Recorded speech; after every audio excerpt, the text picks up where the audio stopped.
It is Tuesday, May 11th, 2021. Welcome into DIRTRACKR Daily. I'm Justin Fiedler. Today we update you on the continued parity we've seen in the dirt late model world. The Short Track Super Series is racing tonight.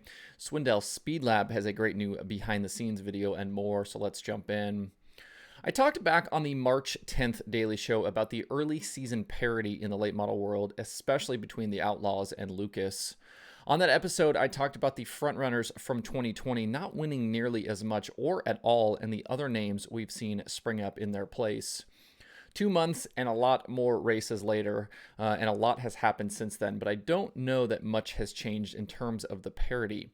Jimmy Owens, Brandon Overton, and Brandon Sheppard have all won features to this point, either with the big series or regional series, but we haven't really seen anyone dominate. Jonathan Davenport has taken big steps forward since his opening season Lucas struggles, including recent back-to-back wins with the series and a weekend sweep with the Comp Cam's Super Dirt Series. He's the closest thing we have right now to what we saw in 2020 from the Big Three, but his status is still unknown, and he doesn't even lead the Lucas point standings at this point. That could very possibly change, especially with as quickly as he's been rising through the ranks, but he currently does not lead. 2021 feels very different in dirt late model racing than 2020 did, and it doesn't look like it's going to change anytime soon. I have a couple of stats today to illustrate my point about this growing parity. First is the number of winners we've seen between the two national series. Through 14 Lucas races, we've had 11 different winners, and through 18 World of Outlaws races, we've had 13 different winners.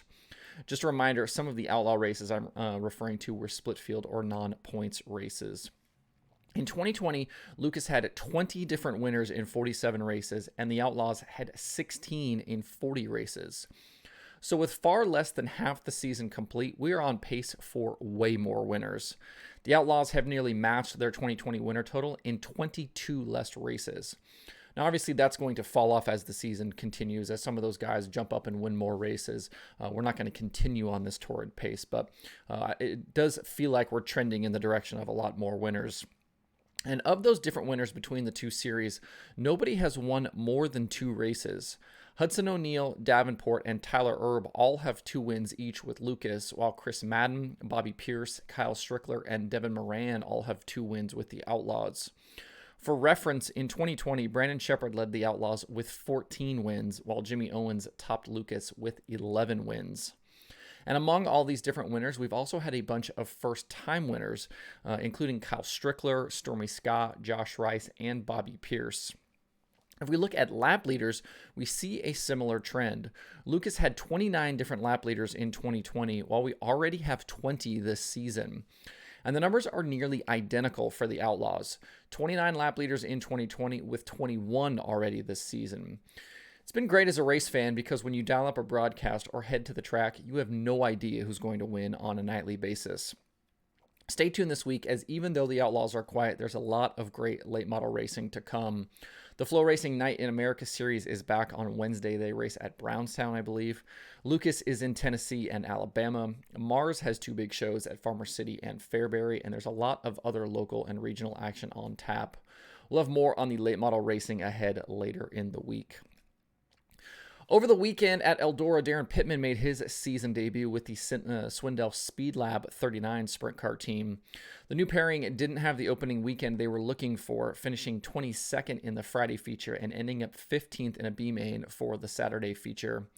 Checking out some tweets from Kevin Swindell, the team spent the weekend chasing a vibration and some mechanical issues in the car. It's obviously difficult to have a good weekend when the car just doesn't want to cooperate. The great thing about Speed Lab, though, is you knew we'd get an all-access video from the weekend, and they dropped it on their YouTube channel yesterday.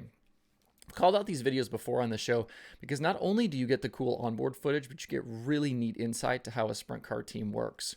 They included a bunch of the little conversations like they have in the past that happened through the course of the night between Kevin and Darren talking about the car and the track. Get to see stuff like Darren and the team meeting up in a hotel parking lot ahead of the 2 nights of racing to fit Darren's seat into the car. There's also an insane shot from the onboard of the daytime feature of Darren running the bottom and actually touching the inside wall. He's so close. Super wild stuff. If you haven't seen the video yet, head over to youtube.com/Swindell SpeedLab, or you can find it on the videos page at DIRTRACKR.com. It's a really neat 40-minute journey through their weekend. And as someone who posts a lot of content to YouTube, it's been really interesting to click around and see all the dirt racing content that continues to show up there. Wasn't a big YouTube watcher until probably the past year, and I realized now I was missing out big time. Besides all the series channels that have the highlight videos and kind of all of the things you've come to expect from the tracks in the series, the behind the scenes stuff you get from Speed Lab and David Gravel and Hunt the Front, Tanner Holmes, Ryan Missler, Catalyst Autosport, and all of the others is really unmatched. If you want to jump into dirt racing YouTube, the videos page on DIRTRACKR.com is a good place to start your journey. If you need a live dirt racing fix on this Tuesday, there is action tonight to check out. The Short Track Super Series at Northeast Modifieds opened their North Region schedule tonight at Accord Speedway in New York. That is the Battle of the Bullring event. Stuart Friesen is the defending North Region champion, while Andy Bacchetti was the winner of the last Short Track Super Series visit to Accord back in 2019. There was no visit by the series to Accord in 2020 because of the pandemic.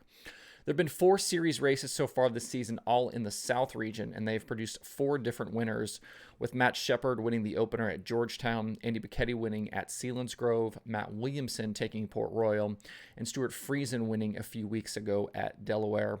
Also on the card tonight is 602 Sportsman and 4 Cylinders. If you can't be at Accord Speedway, watch all of the action live on Flow Racing.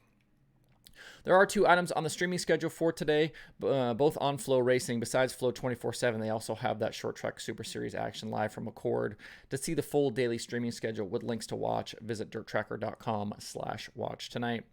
That's it for the show today. Hope everybody has a good Tuesday. If you have thoughts about the topics on today's show, please leave them in the comments below or tweet at me. You can find DIRTRACKR Daily where you get podcasts plus YouTube and Facebook. If you like what I'm doing, please subscribe and leave a review. That helps out the show. You can email the show at info@dirtracker.com. I do check those every single day. You can follow DIRTRACKR on Twitter, Instagram, Facebook, and TikTok at DIRTRACKR. That's DIRTRACKR. And you can check out the website for all kinds of cool dirt racing stuff by visiting DIRTRACKR.com. The updated news, analytics, point standings, podcast episodes, videos. You can find all the daily and conversations episodes there as well. So a ton of stuff at DIRTRACKR.com as well. Thanks everybody for tuning in. We'll see you tomorrow for more DIRTRACKR Daily.